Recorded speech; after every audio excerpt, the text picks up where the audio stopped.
Bruno Galo y Iris de Frank. La pareja más bonita que tú has tenido en los últimos tiempos. Seguramente. Sí, Debo decirlo. No los dudo, son bellos los dos. Fíjate, Pucci escribe, hay que seguir a Pucci porque Pucci hace una cosa bien simpática, ¿no? Bien, puras noticias y declaraciones, ¿no? Él dice que hay una crítica de los sectores que siempre critican al gobierno sobre la militarización que estamos viendo por los ejercicios, la inscripción en la milicia que se dan en torno a la defensa del país en términos armados, y él explica, dice, bueno, no es bueno el militarismo, pero hay que entender que estamos en una situación como la que estamos, que Venezuela está amenazada de eso. Eso tiene otra particularidad. Cuando tú dices, yo defiendo la soberanía, está defendiendo a Maduro, vendido traidor. Salen los que piden que venga Trump, que eso es una cosa simpática, ¿no? Tú me estás diciendo Alacrán, vendido traidor, y tú que defiendes a Trump, ¿eres qué? Bueno. O sea, tú eres el bueno de la película. Bueno. Total es que mucha gente se inhibe de decir yo amo a mi país porque yo creo que es una deficiencia de la educación venezolana. Yo le digo bruto, pero eso se lo digo a los radicales porque como ellos me dicen que yo soy Alacrán vendido traidor, yo les digo, en la escuela a mí me enseñaron que cuando te echaban broma, tú no debías dejarte y tenías que caerte a trompada. Porque si no era un... Te conviertes en el buleado para siempre. Buleado. Entonces, como ellos son muy respetuosos, yo me burlo. Pero hay un problema de educación venezolana con la historia. Y mucho de todo lo que esto nos ha pasado produce unas confusiones. Hay gente que cree, sobre todo la gente que está en Miami, que Bolívar era chavista. ¿Sí? No, yo no hablo de Bolívar porque señores, y resulta que Bolívar se murió en 1830, ¿no? Y nada que ver. Pero Bolívar es una figura en la cual se soporta la venezolanidad. O sea, el padre de la patria, el libertador, la gran figura. Y luego, los primeros años de la Constitución de la República, el peso de Bolívar, todos los que fueron presidentes venían. Páez, que acabó con la Gran Colombia, cuando trajeron los restos de Bolívar, yo lo digo, no, Bolívar, conche, ese tipo hablaba y yo no me le cuadraba.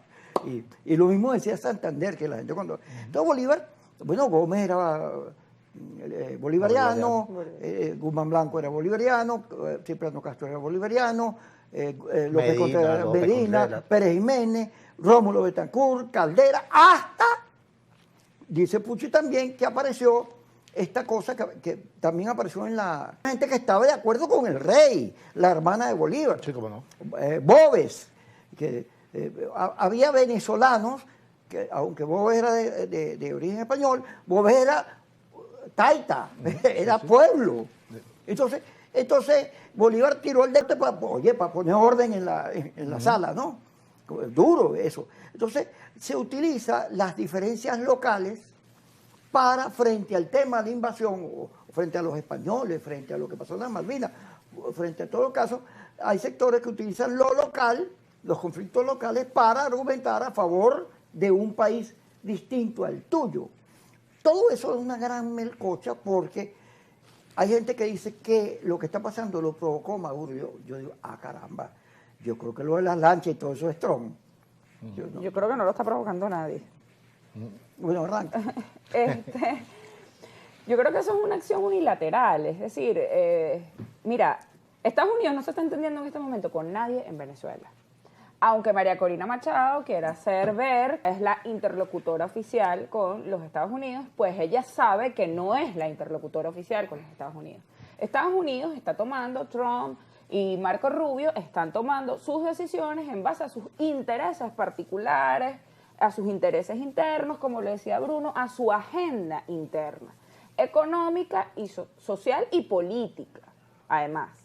No les interesa ni la democracia de Venezuela, ni los factores democráticos de Venezuela, porque si les interesara la democracia, no estuviesen, digamos, azuzando a Maduro a que esto se convierta en un conflicto armado o en un conflicto bélico o que escale a otras formas de conflicto, como un conflicto interno, un enfrentamiento interno. O sea, si eso fuese un compromiso con la democracia, eso no estuviese pasando.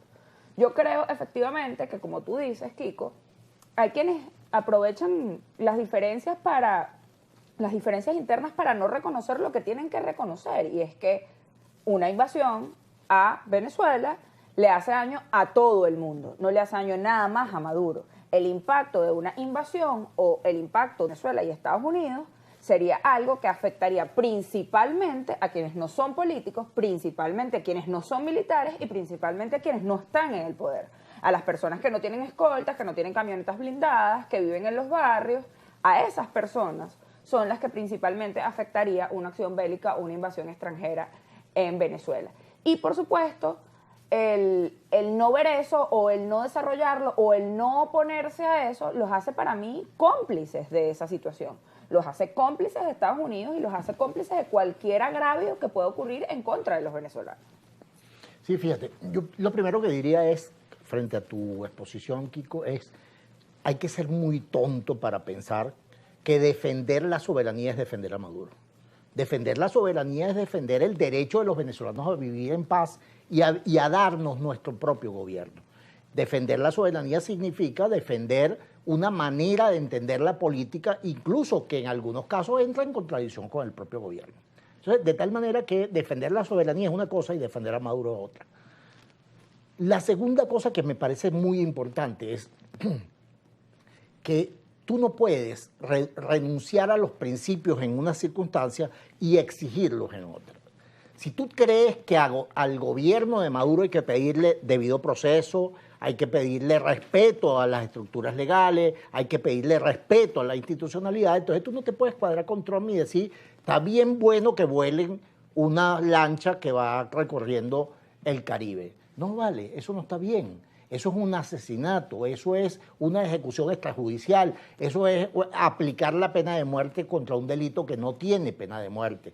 Y sin el debido proceso, con la autoridad militar de interceptar, como hizo Bukele en estos días, interceptar esa lancha y encontrar si tiene o no tiene narcóticos, si son o no son culpables, juzgarlos debidamente. De tal manera que uno tiene que volver a ciertos principios. Si tú crees en el respeto a la ley y si tú crees en el debido proceso, tienes que exigírselo a Maduro, pero también tienes que exigírselo a Trump. Eso es lo que hace un verdadero demócrata, exigir debido respeto a la institucionalidad a quien sea que tenga poder para subvertir la institucionalidad. Entonces, aquí es absolutamente indispensable restablecer el imperio de la ley. El imperio de la ley en Venezuela, pero también el imperio de la ley pirata del Caribe un nuevo pirata del Caribe decide sobre la vida o la muerte de unos muchachos que pueden ser culpables, pero es mejor agarrarlos y demostrar que son culpables. Vamos al corte y ya regresamos con nuestros invitados.